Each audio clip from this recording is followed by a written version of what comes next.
Hello, hello. Welcome back to another fantastic episode of Community at the Core, a DCA podcast. Happy belated New Year as we get into later February, but it still counts because 2026 is looking to be one of our favorites thus far. Wanted to make sure to just start off at the top that we are now, I would say, maybe 6 or 7 episodes into this podcast, and it's been a beautiful experiment. And I have been able to pester a fair amount of folks from the department, Janel, a couple times now, and delighted she's back with us again today. But the goal of this podcast is simple and elegant at the same time. This is about the work and about how we are informing and discussing what we're doing with the subject matter experts that know it best. This is a space where we like to highlight the people, the programs, and the partnerships that are shaping a stronger, more equitable community and fairer and safer New Jersey across the state. In this episode, and in general, we focus on our public servants, our local leaders, and the everyday residents that are building better communities. Some of this is about tackling any subject under community impact. We'll be talking today about housing, but the DCA is a panoply of different essential services: economic development, disaster recovery, neighborhood revitalization, you name it. The beauty of this is that DCA gets to be in the privileged position of being at the hub of making true impact. And I'm excited today to talk about one of our original true-to-form programs created right out of the think tank within the department, NJHOMES. You're going to hear a little bit from our subject matter experts today about the vision of the program, the why behind it, and more importantly, how it is really showing practical and real-time returns for our communities, for our neighborhoods, and more importantly, for the residents that we serve. I'm honored to share and introduce a couple folks today. It's really important we give bios. Some of this I always think about, it's almost the Prince analogy, right? I can only usually go with one word, and a fair amount of people already know who I'm talking about. But for those that are new to the DCA TRO, we've got some fantastic subject matter experts from our Division of Housing and Community Resources. So first, I'd like to introduce our Assistant Commissioner who oversees our Division of Housing and Community Resources, Janel Winter. Welcome, Janel. Thank you. Janel has been the Assistant Commissioner for the Department of Community Affairs for the last several years. She oversees the state's public housing authority that serves more than 40,000 households annually, home energy assistance programs serving more than 200,000 families annually, affordable housing production programs, which we're going to be talking about today, as well as the Office of Homelessness Prevention, Office of Eviction Prevention, Weatherization, and letter remediation and abatement programs.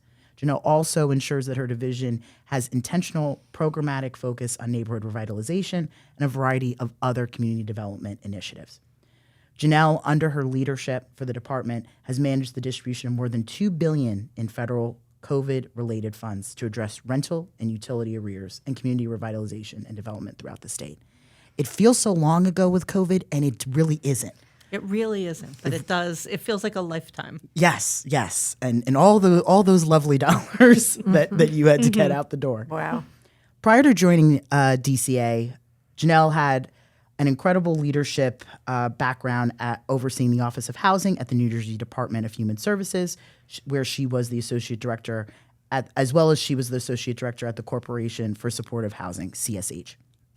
Before returning to her home state of New Jersey, Janel worked at various direct service homelessness and housing agencies in Chicago. Janel, welcome back. Thank you. I'm also delighted to share a new special guest to the podcast, and someone that I know from the start when we were envisioning what this looked like. Diane had been a key influencer and impactful stakeholder in making sure that we were looking at housing affordability in an innovative and really pragmatic way. We have here Diane Riley, who's the manager of special projects under the Division of Housing and Community Resources. And for over 2 decades, Diane Riley has been a passionate advocate for expanding access to affordable housing, removing barriers for people with limited resources, and ensuring that she has been a resounding leader in New Jersey's affordable and supportive housing landscape. Diane brings her expertise to DCA to help build capacity and advance sustainable housing solutions statewide. Her work is rooted in expanding affordable housing opportunities, especially for individuals with disabilities and those at risk for homelessness.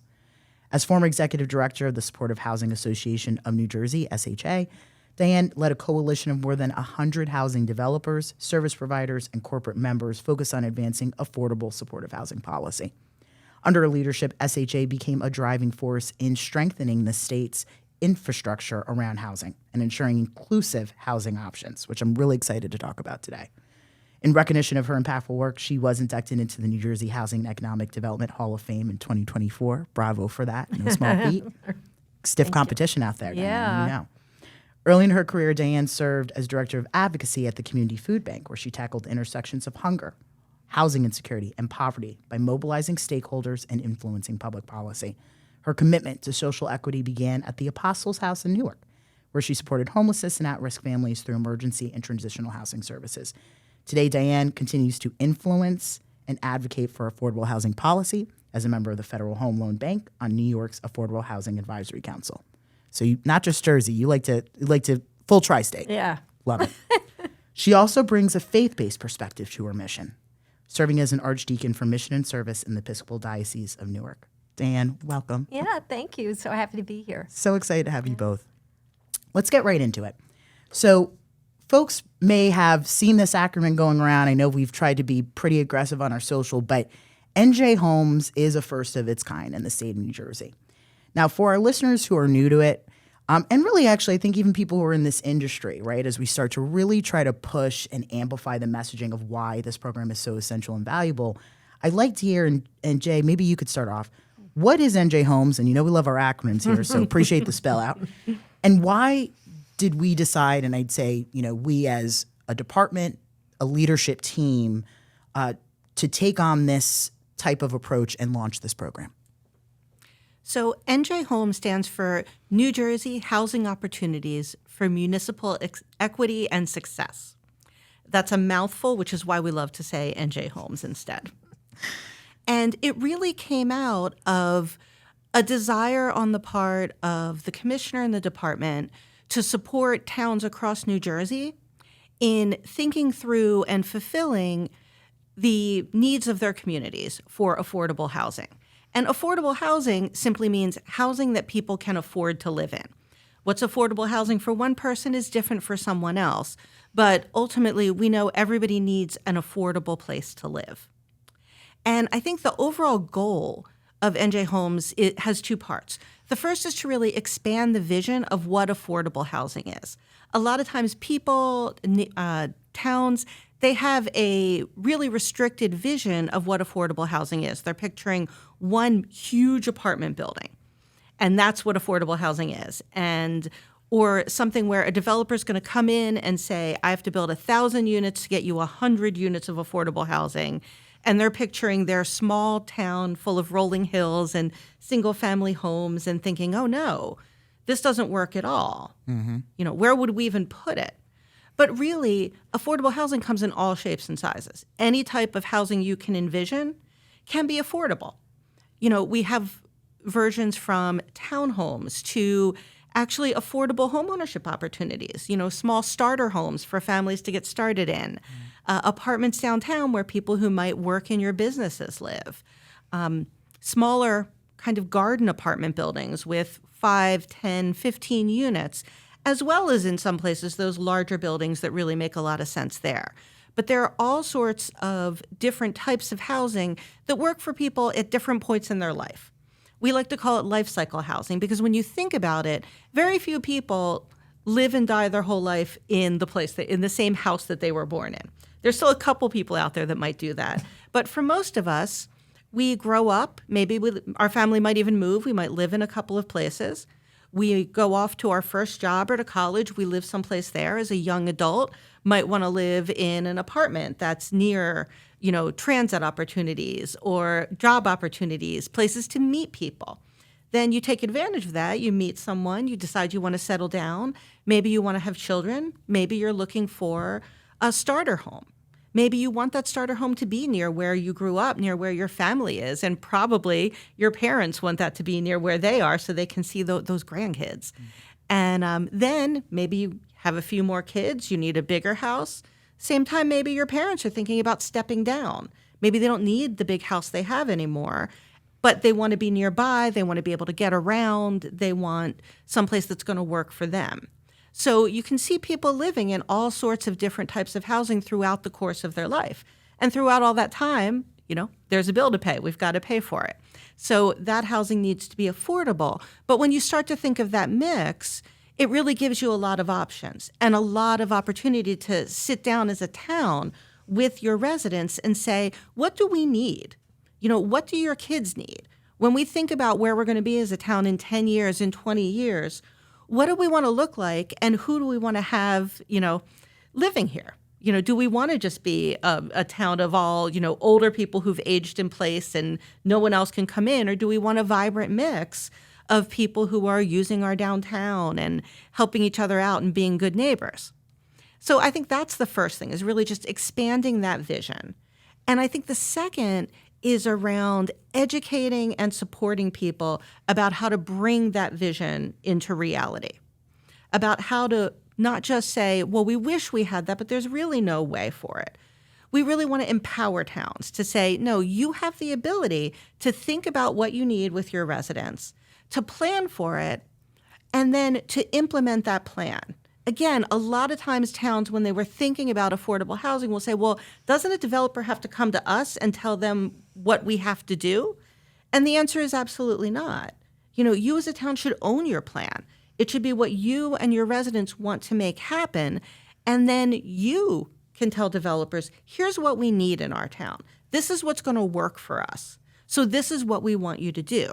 Towns have a lot of leverage, They have land, they have zoning, they have sometimes funding, all of those things. And a lot of towns were really feeling disempowered. And so a lot of what we do is just saying, there are ways for you to say, this is what we want to do. This is how we identify the developers, the people who are going to be good partners to us in bringing about that vision. And here's how we can make sure that we get it done in the quality and the way that we want it to happen. Mm-hmm. So many great things you just said there. Let me start first, I think, with this concept about expanding the vision. And what I've loved about what you and Diane and the team have done in this work is that we're starting first from a lived experience.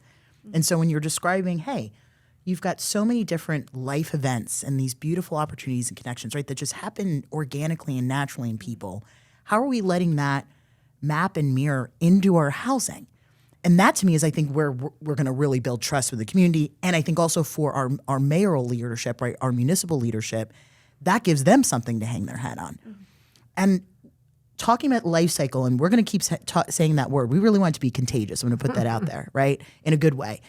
When I hear life cycle housing, what was so brilliant, I can recall, I'm going to share this little anecdote. I remember you, me, and Commissioner, after some really impactful session or event we went to get our immersion, really, again, keep this conversation going about affordability. And we may have been, standing actually, I think, behind the car, and we were talking in a parking lot about this. And that's usually where the best ideas happen, right?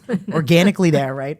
And I remember you, Commissioner, and I were just thinking about it, and that phrase came to mind, and it was literally light bulb moment, because it is representative of something that's alive, something that will grow, something that will be responsive to our communities and towns, and will give agency.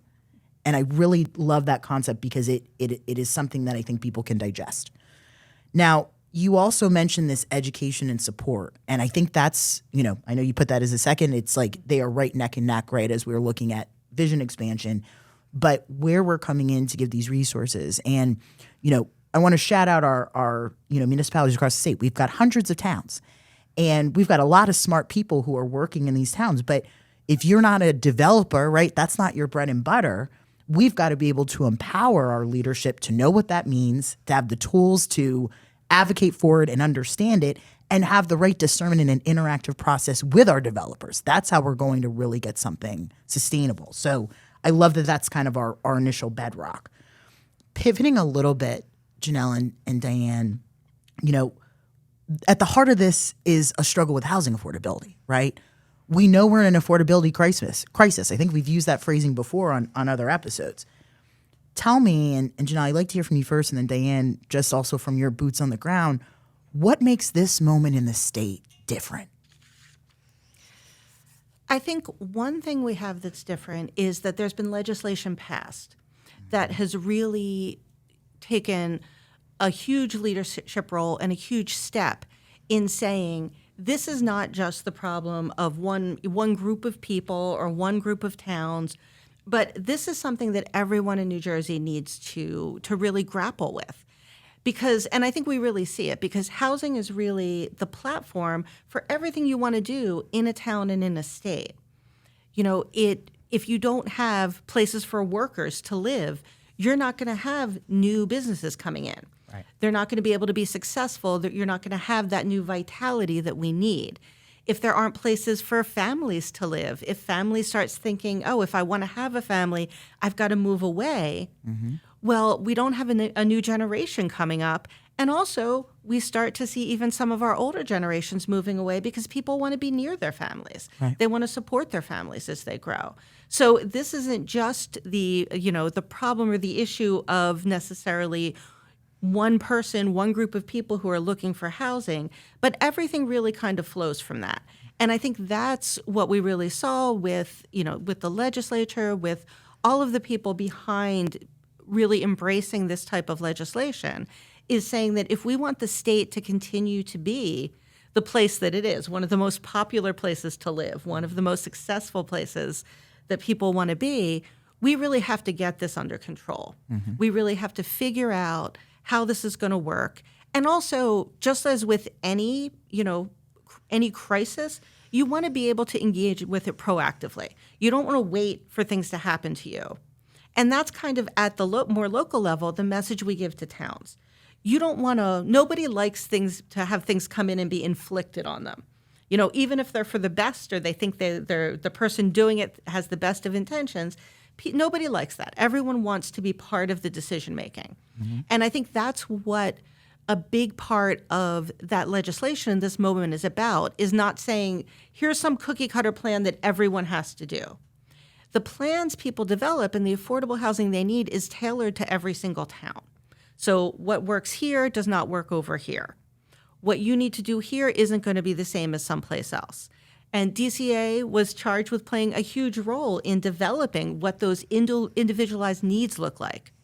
But what towns need to do then is develop individualized plans for what they want to implement. And I think that's something that turns it from something that might feel like, another chore, another burden, to something that can be really exciting. Yes. It's about engaging in planning for what you want your town to look like and then making that happen. Diane, anything to add? Yeah, I think that, we've done it over the years. We've had the legislation. We've done the fighting, right? Mm-hmm. We've gone through it. Now we've learned.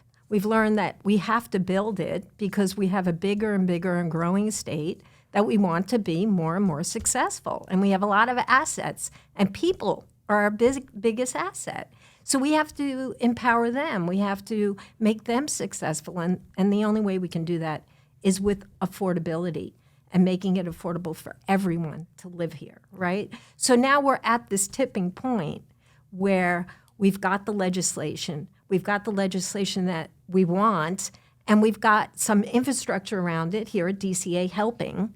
And now we can do it. We can hit the ground running. We can do and build more and more housing. And I think towns and municipal leaders are in it. We've seen that. We've seen them, rise to the occasion with hundreds of towns putting their plans together and doing it. They're tired of waiting. Mm-hmm. They see that growth depends on the building of affordable housing. So they want their towns to be successful. So I think we really are here at this moment. And I'm so excited to be at DCA because we have so many things that we can share. Right. We can help them be successful, and we want to be partners in that. We're investing in their success. So I'm really excited for this moment to be able to see what can happen.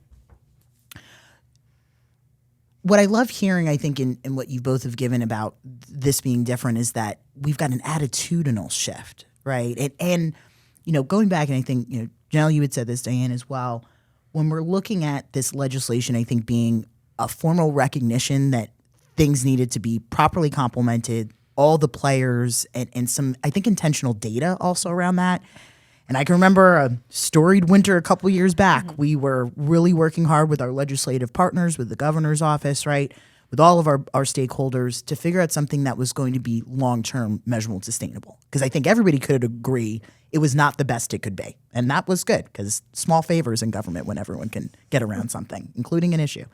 But what I like is that we're saying as a department, and I think as a state, we've got to meet people and our towns where they are and be intentional about saying, we get that this is a massive proposition, but the beauty of it is that it can be exciting. It can be something they can claim. There's ownership around it.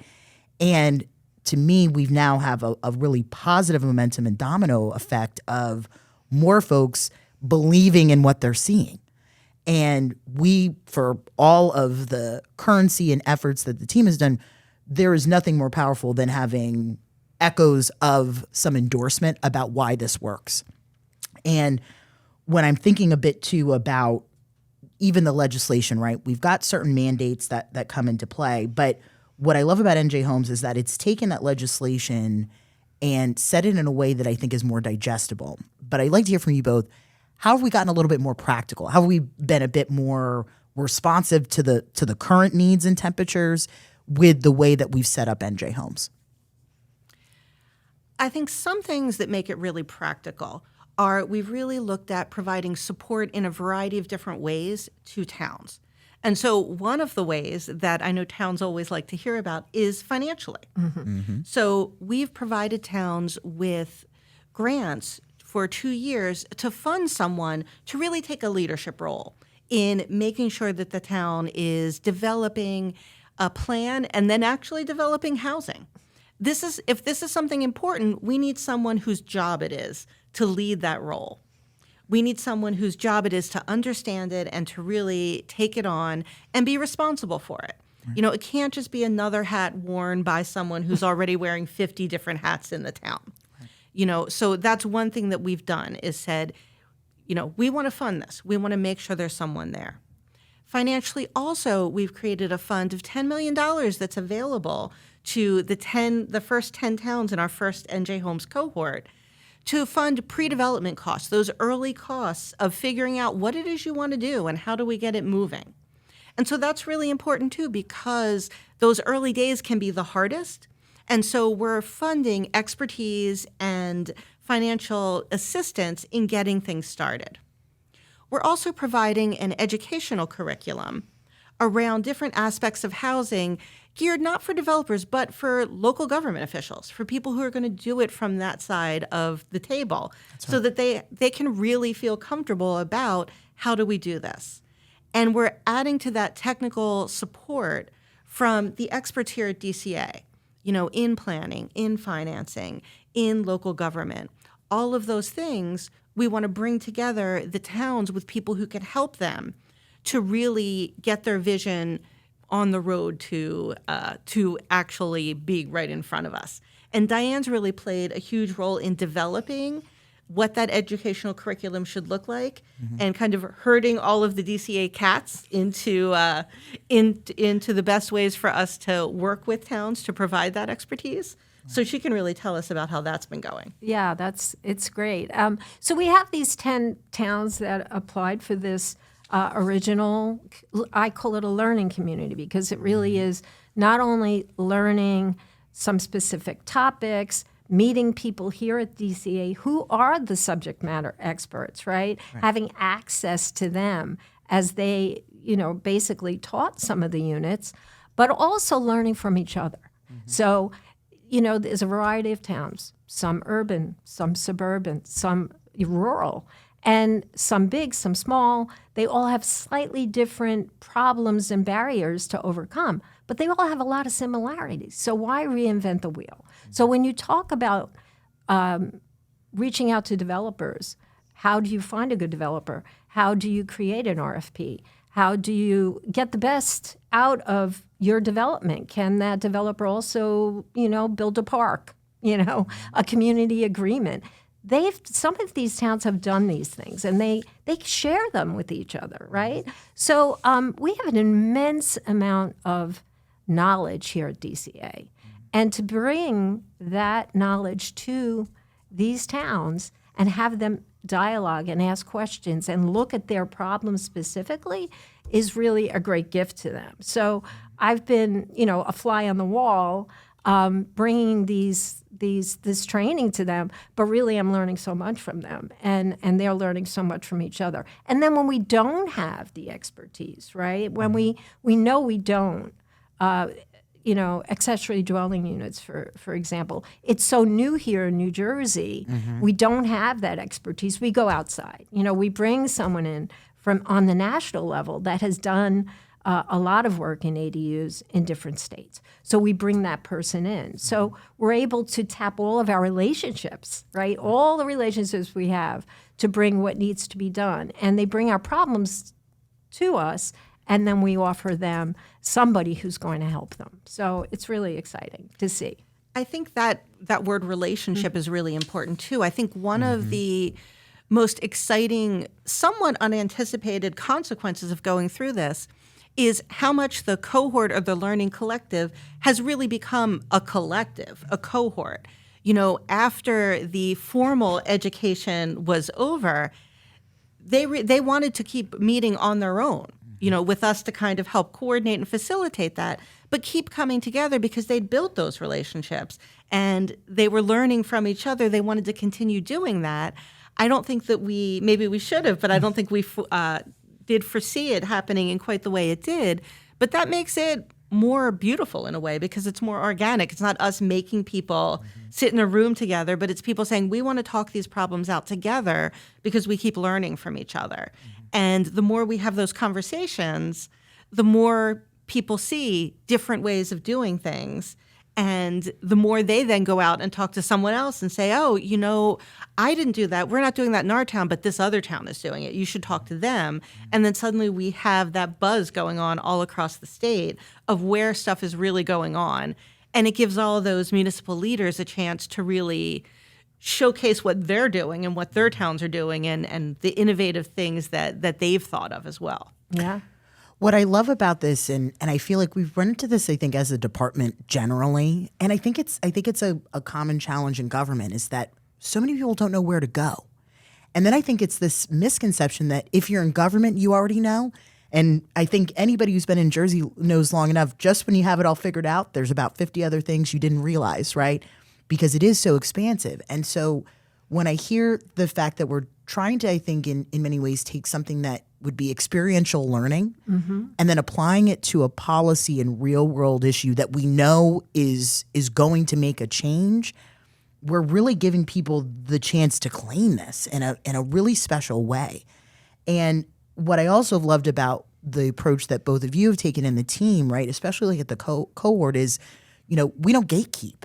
And I think sometimes, and it's never perfect, I think, in government, but we've really tried to change in the last few years being accessible. And the fact that we're going to bring you all together, you have that connection, you don't have to be on an island. We're building that confidence for our leadership. And then we're allowing some synergies to happen organically that then creates this healthy feeder pond of information, right, and resources. So it's exciting. It's almost like I feel like when we're looking at NJHOMES, it's like we've got this garden now starting to bloom, right, and some unique different plants, right, flowers, herbs, vegetables, right, different ways that make sense in that collective garden. But we've talked, I think, on one side of this about the relationships, which is key, right, because we didn't get to some of the solution-based decision-making and intentional solutions for this challenge, but we also are a data organization.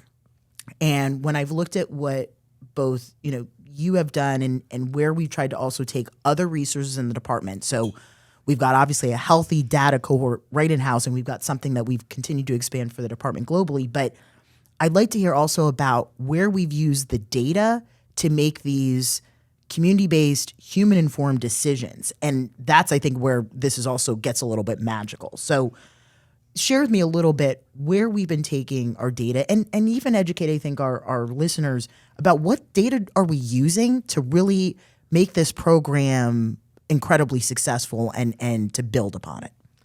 We have a ton of data here. And every time we brought a data tool to them, by and large, they said, this is fantastic. Like they'd never seen it before. So I know we've had some of these for years, and I know we've promoted them.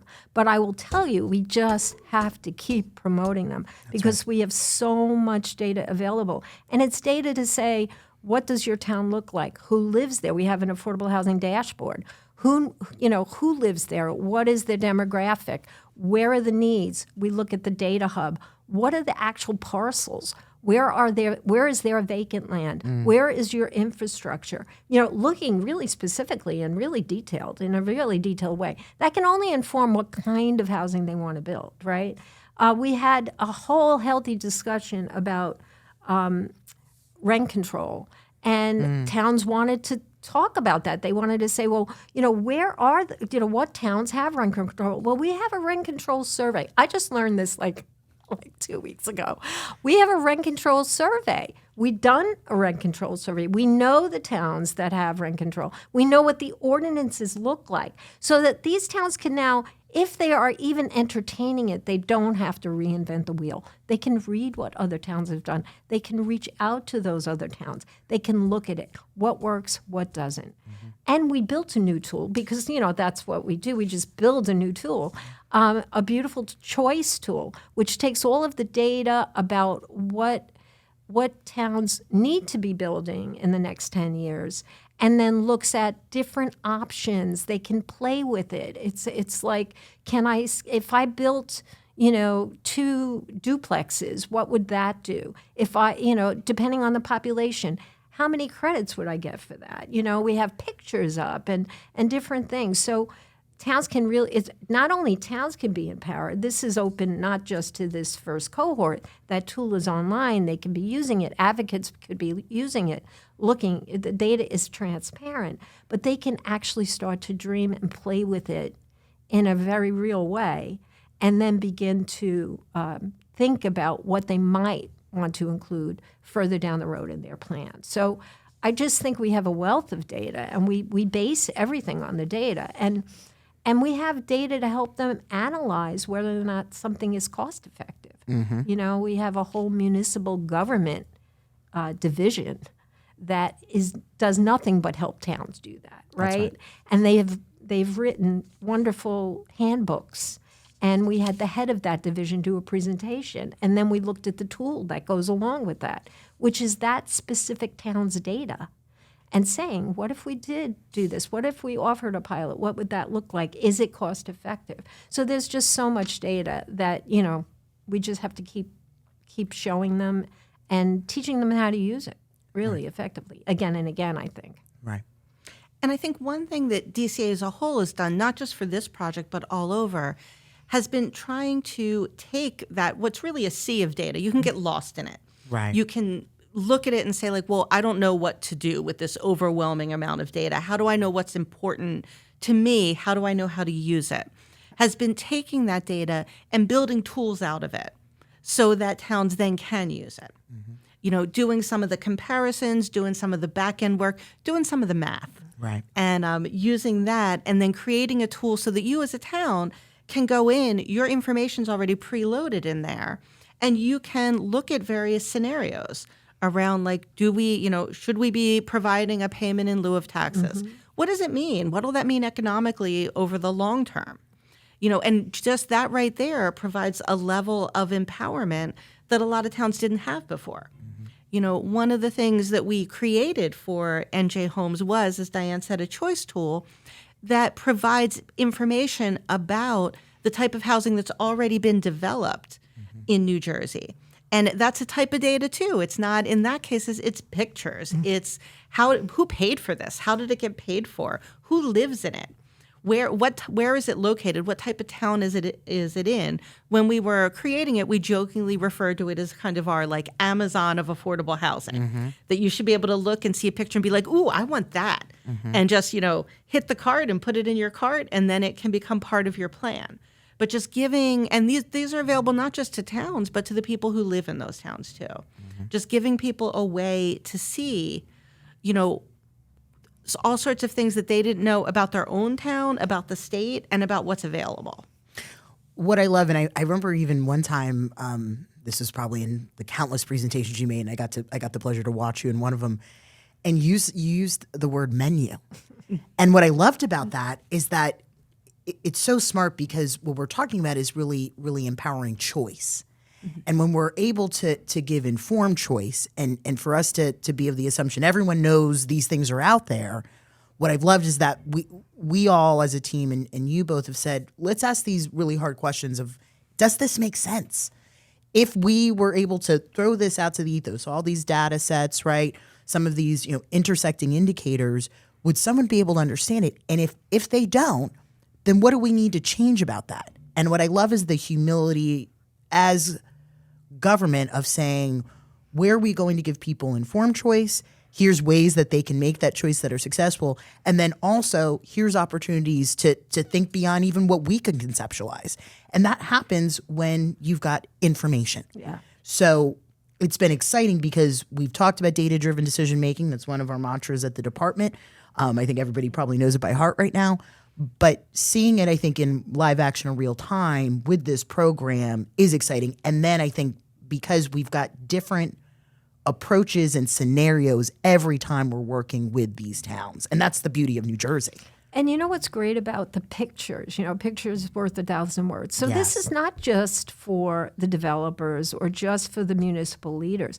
People who constantly say, well, affordable housing is going to change the character of my town, right? Because they envision these big buildings and different things. Well, they can go on here. They can see the variety of affordable housing. Oh, that looks like, a house that can be next door to me. Yes, it does. Yes. And it's beautiful. And these are real developments. They're not, from some other state. Right. They're right here in New Jersey. So I think there's a lot of different ways that this tool is beneficial, not just to the development, right? That's right. Now, and I know I wanted to pivot a little bit because I think it's valuable for us to also give a bit of an example. But, Diane, I think you raised something really intentional in that point that you're noting. And some of it is about saying, if people want to believe in the communities they're living in, you do need to see what that potential is. And I think so many times, and I don't think this is just a unique challenge in Jersey. I think in general, as we look as a society about housing and homes, where are we really deciding and saying, hey, this may have been a concept of what a home or community looks like, but here are ways that there's a different vision. And some of this also being about a level of advocacy in it. Not just we're going to set this in place and we did this and we believe in it. And so when we're giving that data, I think that, again, carries this message with a level of integrity and real metal. To this garden analogy, right? We've got some really productive soil, right, as we start to cultivate this. So, story time. I think seeing is believing, right? We've seen that. And the cohort was a beautiful opportunity for us to, be impactful, but start really intentionally and strategically. I'd love to hear, and Diane, welcome your thoughts on this first, and then Jay, you may have a separate anecdote. But can you talk about a municipality that you've worked with, Diane, that received some NJHOMES support and what they are planning to explore to address their housing supply, right? How are they looking at these local barriers, and how have they been a really great partner in our work? I think it's great because they're very different. As I said, there's 10 towns and they're all over the state. So they're looking at different things. All of them are seriously looking at accessory dwelling units. Is that an option? What would that bring to the town? Because we're looking at building a structure as part of, a family development, say, in the backyard or different. And we've talked about that a lot in the state, especially when I wear my supportive housing hat for all those years. We heard that again and again. I really would love for my mom to live in the backyard, right? Mm-hmm. Or in a lovely close by structure, beautiful home, smaller. I would love my adult child who's disabled to live there. I would love as a person who has lived in the community for decades to have some extra income, and stay in my home, or flip it and live in the back and have, someone else live in the home. So there's a lot of different ways that works. So we have everybody looking at where that would work and what that would do in terms of natural affordability in the town.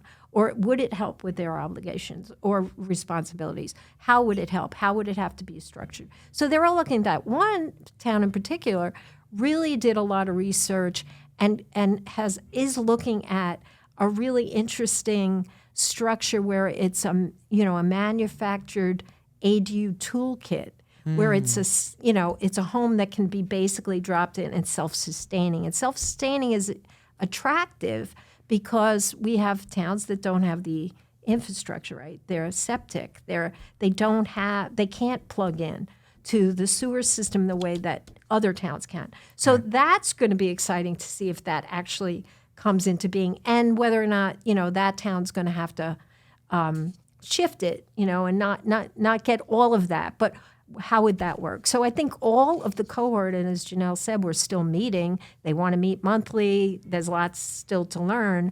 They're all looking at that. Like, is that going to work? What can we do? So that's exciting. Other towns they're all in different places. One town started a land bank, so they're only the second in the state to do that. And so we're looking at that. How is that working? What did you do to start that? What is that bringing to your town, right? So that, we know and we hear, we just had the transition report, right, for the new governor. You hear echoes of what these towns are exploring in that transition report, right? What kind of, do we have vacant land? How can we do a market to affordable program? How can we look at structures that are in disrepair and bring them up to code, buy it, and, redevelop? So all of those things are being looked at as we look at where we can find the opportunities, not to build the large structures, but the small ones. And then we have a town that's really, and it's really an urban town. They don't have too much land available left that's affordable, so they can't do that market to affordable.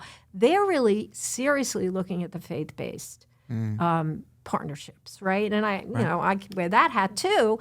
I'm excited about that because across the state, there's a lot of faith-based communities that have a lot of land. Right. And we can really partner with them and take advantage of that. And it can be a win-win for both sides, right? They're already in the community. They're trusted partners. But they have a learning curve. They have to learn. So there are ways. And what did we do as NJ Homes to help? That was brought to us. It wasn't part of the original curriculum, but then we were able to go, okay, who's doing this? Who's like one of the experts in this? And we can look at enterprise, an outside partner, a nonprofit, national. They've done tons. They have a whole faith-based community initiative where they train. So we had a speaker come in. And then we have in Rutgers, we have a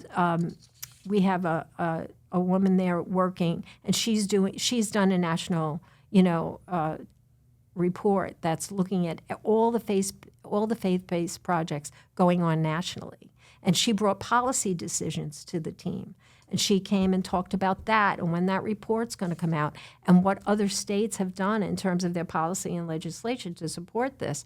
And then we have our own faith-based initiative here in the state who's now working with LISC to another partner to bring that here. So that's kind of on the forefront. That was new and very innovative, but we're tracking it. We're keeping up with it. Like we're bringing people to the table to really bring some resources to those people. So resources from those people to the cohort. So I think that those are some of the ways we've been able to say, okay, where are you in this process? How can I help you? Who can I introduce you to? And then we have a town that's never done a plan, hasn't had that, hadn't needed to, but now they need to. And we have our own local planning services, and they do that. They can say, if you're eligible, we will help you with the plan. We will do the plan. And they are. We have, 2 towns that are actually having LPS do their plan. So all of those ways are, we're facilitating that success. Janelle, anything to add? I think one thing about that is just the idea we talked about earlier about access. We mentioned 2 towns who are engaging with our experts here at DCA who can provide so much help to them in developing a plan. Did they know that was available for them before they were a part of the cohort? They didn't. It was available. It's not something special about being a part of NJ Homes. What's special about NJ Homes is where they learned that expertise was available to them. Right. And I think that's one of the things we want to do too, is it's not that NJ Homes is recreating everything that exists, that it's, coming up with answers to every single question, because in a lot of ways, those answers are out there. What we need to do is connect people who have those questions with the people who have the answers, and let people know that under this roof at DCA, that help is there for you. Mm-hmm. We can assist you. And I think that's a big part of it. You're not out on your own trying to figure everything out from the start. A lot of this information is already waiting for you. We just want to help guide you to where it is. Yeah, and I think that goes back, I think, to some of the theme when we talk about this, and allowing folks to know where to go, and making sure that it's easy to understand. And thankfully, and it's a joke, I think, at the department, and I'm thinking about the late lieutenant governor, the running joke was that, when they didn't always know in the legislature where to put something, community affairs, synergy, right? All those buzzwords. And I remember her, just thoughtfully and calmly kind of saying, they might as well just change the name to the Department of Everything Affairs. But in that, right, that wisdom, that's actually brilliant, right? I think the fact that we've got housing, we've got local planning services, right, to give that foundation support, and that's right in-house. We've got local government services that has been in this world of financial sustainability. That's been the way we've actually developed something. And as you said, we didn't make something new. We just decided to create a better nucleus of it. And then now our effort is to shout it from the rooftops. But what is fantastic, right, is that as I hear both of you and the way that we've looked at the cohort, we are considering impacts at every juncture. And to your point, right, we're learning along the way. And that's what I think I love about this, is that we know we've got these faith-based partners. We know we have all these different paradigms, but we're now allowing a real conversation to happen where folks are saying, well, actually, here's something like this. And it's now an expanse that it's building as it goes, right? And I think, that kind of leads me, I think, to my kind of closing question with you both, is that we've launched NJ Homes. We've, I think, set some really solid social and policy currency with why it's important, the business case for it, the economic case, the social case, the human argument. What do you both envision as success for the program, right? And when I ask that, how are we looking at where NJ Homes is going next? And then where is that intersection in meeting our affordable obligation under the legislation A4 or S50? How does that look like for you both? And first question. Second one is, how are we going to be continuing to change the housing conversation? So I think the ultimate success is seeing more homes. Yes. Ultimately, that's what it all comes down to, is we need, we started this because we need more affordable housing.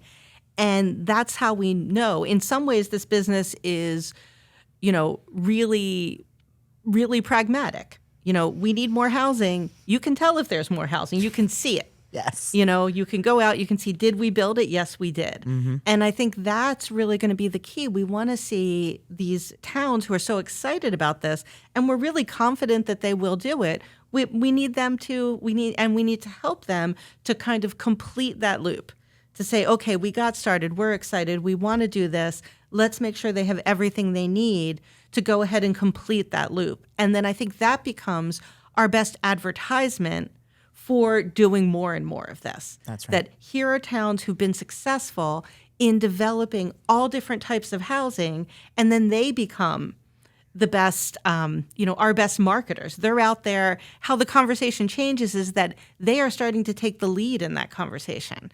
I think that's another measure of success, is when it's not the state coming out and saying, like, hey, let's do this, let's change the conversation, let's make this happen. But when all of the towns that we've been involved with are saying, like, yes, you can do it. We did it. That's how we know you can do it. We didn't think it would work at first. We had all these problems. Oh, we're very rural. We don't have any, we don't have a sewer system for people to hook up to. So we thought we couldn't do it, but we did this. Mm-hmm. We thought we couldn't have ADUs, but we figured out how to do it, and we did this. we didn't know that we could partner with DCA to create a plan, but now we have a beautiful plan that we love. All of those things. But when those conversations are happening not just with the state and local government, but among local government and among people who live in towns, kind of saying like, okay, we were worried about this too. We didn't like it at first. We thought it was enforced on us. We thought it was going to be bad. Now we really like it. And here's why. Then when that conversation is happening, then it starts to move from, we got to do this thing. We don't want to do it. Maybe if we wait around, we don't have to do it. To people saying, well, I want my town to look like that one.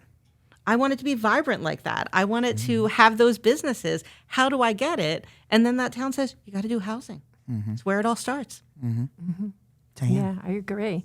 I love that we're changing people's assumptions from different aspects. So, we're changing their assumptions maybe about government. Government is a partner. They're not the enemy. They're not trying to put up roadblocks. No, they're trying to open doors, right? So I love that. I love that some towns didn't feel super empowered with developers. And now, we talk to them about, no, you should be asking these questions of developers. And the developers who are really successful developers in affordable housing, they should have no problem answering those questions, right? So we just had somebody say last week, oh, I'm so excited because a developer came and we asked to go see some of their developments and to look at, some of their units. And they said, you can't do that. And they said, hey, I took the NJHOMES course. They told me I can do that and I should do that. So, we're changing. So we're creating better partnerships. They're going to have better partnerships with their developers and therefore better developments, right? Better affordable homes. So I think I love that's happening and we're changing that idea of what their assumptions have been in the past. So I really like that. Of course, we're going to be successful if we see the developments and we see the variety of new developments that can be done. And we're bringing that to the state, whether someone's going out to another state to look at something, they're going to bring it here. So that's really innovation. And we're looking at different ways, we can provide empower a town in terms of their staffing. One of the towns, I don't think we mentioned this, but one of the towns said, well, we're not going to hire someone, we're going to do a fellowship. Well, that's smart, right? Isn't that a great idea? Well, maybe we can think about that for the next time. So, I think it's kind of a ripple effect, and we're just going to see the circles widening. It's going to be positive. That's what I think. Yeah, I think when I hear where we're going with this, we've got real time, visible change that will develop. But I think my favorite part of what you all have been sharing with the evolution for this program is that we've decided to go from getting out of perceptions about what housing is, right? Fears, unconscious bias, right? Which thankfully, we're finally in places of conversation of saying like, we all have that, and having perspective. But you can't have perspective if you don't have the insight. And so this opportunity that we're saying, as we're moving in this, let's look at what's workable, what you all as leadership, as community members want to see. It will take on a really good life of itself. I also loved, I think, you both had mentioned, we give this menu. And now I think we're almost starting to see we're inviting people to come into the kitchen and cook with us, right? We said, hey, we've got this collection of ingredients, right? It's there for you. It's ripe. It's ready to go. But now we want you at that conversation, and you're going to make that plate that works for you all, right? And I think what's brilliant is that we're going to start to really see this incredible menu of so many different ways this could be successful beyond even what we currently know to exist.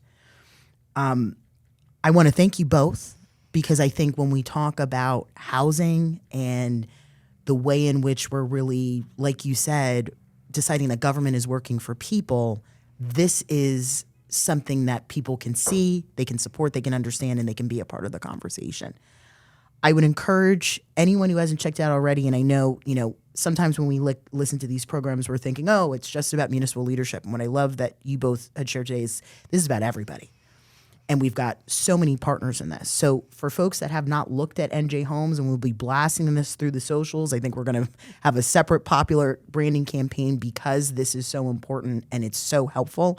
But if you live in New Jersey, if you are a leader at local, county, state level, if you're someone that just believes that we should fundamentally have access to housing because when people have that baseline, it makes our community and our world better, check out our website. Read the materials.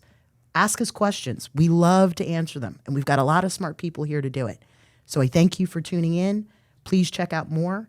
And for what it's worth, as we look at this next stage and walking into 2026, let's all be informed that as we're looking at policy, as we're looking at program, as we're looking how we're going to really change the lives in the state, that we're starting with some foundations that bring everybody to the table. Thank you. Thank you so much, Janel. Thank you. Thank you.